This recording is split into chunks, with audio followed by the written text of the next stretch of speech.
Hey, folks. All right, my sound is working again. Yay. I had some issues with my sound the other day, and I was unable to have people hearing me, which was disturbing. But we seem to have fixed that, so the world is good. All right, so my cookbook, and this is my author copy, as you can see by the strip through it, but my cookbook is doing very well. I'm really enjoying watching the press releases go out and the commentary that I'm getting now and again from people who are cooking recipes, leaving reviews, and sharing with their friends. It's heartening. Thank you. I'm actually going to be cooking a recipe tonight out of my cookbook. For those of you who happen to have a copy of it, if you go to page, if I find it, page 52, roasted loin of pig. I have a little tiny pork roast that I'm making for dinner tonight, and I'm going to be doing it with this. It's got cloves, ginger, cinnamon, grains of paradise, pepper, nutmeg, verjuice, but I'm going to be using vinegar, wine, and regular vinegar. And so, yeah, I'm going to be making that and cooking it up. I think it's going to be really yummy. I'm going to be serving it with some carrots and probably some cauliflower and broccoli because I'm kind of in the mood for that. I've been on a cruciferous veggies kind of mood. So writing. Last week I was talking with you guys about the sci-fi novel and plotting things out and the basic layout for that.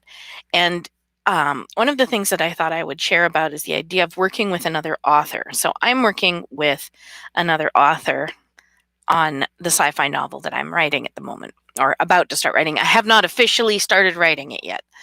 And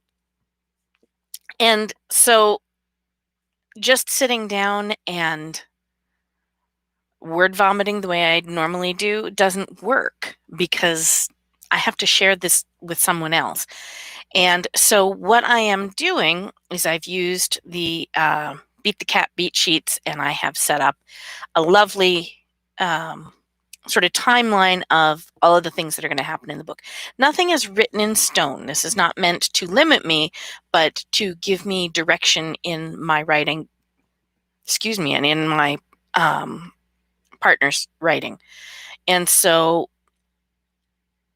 we each know what the big events are that are coming up in things, and we can work together and tandemly to create things. So and there are outlines of things that I know I need to do the bulk of the writing because parts of the book are 100% mine, and then there are parts that are kind of 100% his, and then there's the rest of it, which is a collaboration between the two of us. And so that's something that is being sort of aided by the use of the timeline and plotting that I've done, because we each know where we're going. And each night when I'm done writing, I'm going to be updating him. We actually use Slack. Was it Slack? No, GitLab. There we go. To track our work. And that way he can look and see what it is that I've done and see if there's things that he needs to be writing and where his parts are coming up and things like that. And he's giving me feedback on things as I'm doing the plotting as well, which is actually useful because instead of writing something and then having to go back and fix it because it wasn't accurate, I'm being able to have all this information to start with. And so I'm having less rewrite time and more write time. I think it's a good thing. It's feeling very comfortable and very organic. And so I'm very happy with that. Some of you may want to know that let me find my mouse died on me, so I'm having to use the trackpad. On Tuesday, January 19th, that is not tomorrow, the 12th, but the following week, one week and a day from today, at 6:30, I will be doing a talk for the Goffstown Library, Goffstown Public Library. I do not have the Zoom link yet, but it will be posted up both on my Facebook page and on my website. So anybody who wants to come to the talk is welcome to. One of the good things about having Zoom talks as opposed to physical ones is that if you happen to be in California or Texas or Utah and you want to come to one of my library talks, you can. I will be discussing a recipe from the cookbook. It's called chicken with fruit or chicken in fruit, something like that. Let me find it. Aren't I wonderful? I should have had it marked before I sat down, of course, but I spaced on it. There it is, roasted chicken with fruit, page 50 for those of you who may have it. And so I like this recipe because it's very simple and because it's very easy to manipulate. And you end up with something unique and tasty every single time.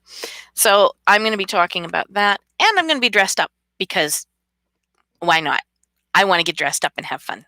So you'll see me in 14th century garb with the veil and the whole 9 yards, and I'm going to talk about cooking over an open fire and cooking at home and the production of the Reenactors Cookbook.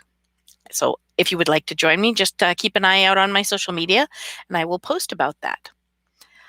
For those of you who are like me and are dealing with stress over the current political situations, political unrest is both a wonderful and a horrible time for writers. It's scary to write your truth when it looks like people that you trust in and people you believe in are being shut down and silenced. Please don't be silent. Don't be violent, because that's wrong. I don't care who's doing it. I don't care if you're BLM. I don't care if you're the people at the Capitol. I don't care if you're a dude on a beach in New Jersey. Okay? No violence. It's just not right. Unless you are physically defending yourself from an actual physical attack, not somebody yelled bad words at me, but an actual physical attack, I do not accept violence as a solution. Sorry. But standing and chanting, protesting, these are things that are vital freedoms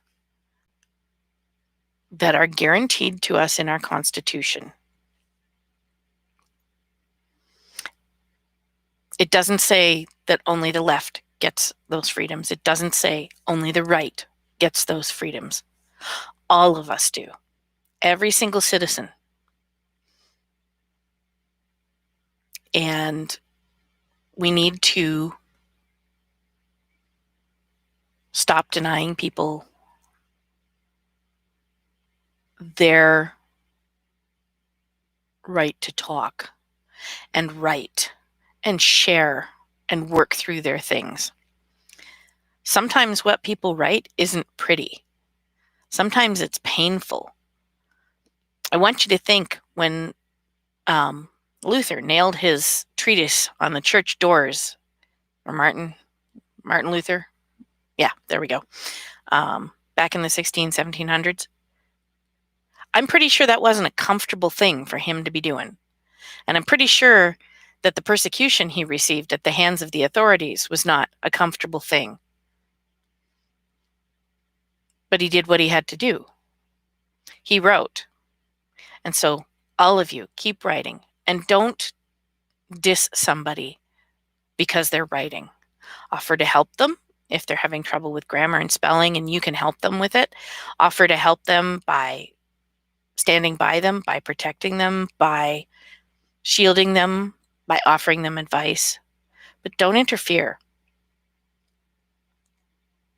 I might even go so far as to say that if somebody has an opinion that they are writing or facts that is opposite to your own, it is even more important that you protect that. As writers, we cannot allow ourselves to become ensnared in an echo chamber. If we get stuck in an echo chamber and we cannot hear the words of the other side or dissenting opinions or people who disagree with us slightly or people who disagree with us a lot, we cannot be efficient writers. We cannot be, I don't even know how to put the words. I'm a Doctor Who fan, and most of you know that. There's a Doctor Who episode where they're in a library and somebody says to the doctor, well, we need weapons. And he looks at them like they're crazy. He says, you're in a library. Every weapon in the world is here. These are the best weapons ever. If you're writing, you are writing the best weapons available. Don't give up on that. Don't give up on yourself. Don't give up on the world. Accept dissenting writing. You don't have to read it. You don't have to like it. You can read it and dislike it. You can not read it at all. But keep writing. Your words matter. My words matter. I'd go as far as to say all words matter. But then again, that's the kind of person I am. I know some people will say something to the effect of, well, somebody's right to speak ends when they threaten my life. And I understand that. I do. Okay. I am part of several niche groups, shall we say. And I understand persecution and prosecution for one's beliefs, one's sexual gender expression, one's sexual orientation, the way one dresses, the way one chooses to worship, the way one chooses to live. People have the right to disagree with that. I don't have to like them, and I don't, okay? I don't like them at all. But they have the right to disagree as loudly and as often as they want. And frankly, I'm going to be really blunt here. I encourage them to write and be public. You know why? Because when we bury people whose opinions are different than ours, those opinions do not go away. They go underground and they fester. Ideas that are brought into the open are tempered by intermingling and touching with all of the other opinions out there. It might not happen overnight, but it happens with time. And we become better as a whole. But when you take a section of writing, of thought, and you shunt it off into the darkness, it molders. And that's never a good thing. So, yeah, don't do that. Go write your hearts out. I'm going to go and work on some writing stuff today. I have new pens and a new notebook. Woo! Gotta go. I know it's rough out there right now. I know a lot of people are hurting. And my heart goes out to everybody, including myself. We're all tired and frustrated and scared and concerned. It's valid. You can be all those things. Do be all those things. But you rule the emotions. Don't let them rule you. Don't be part of a mob. You can be an individual. You can be part of a group. But don't be a mob, because a mob doesn't have any brains. Yeah. A little more political than my usual messages. Go forth and write, and don't forget to hydrate and eat well, okay? I love you guys, and I'll hopefully see you next week.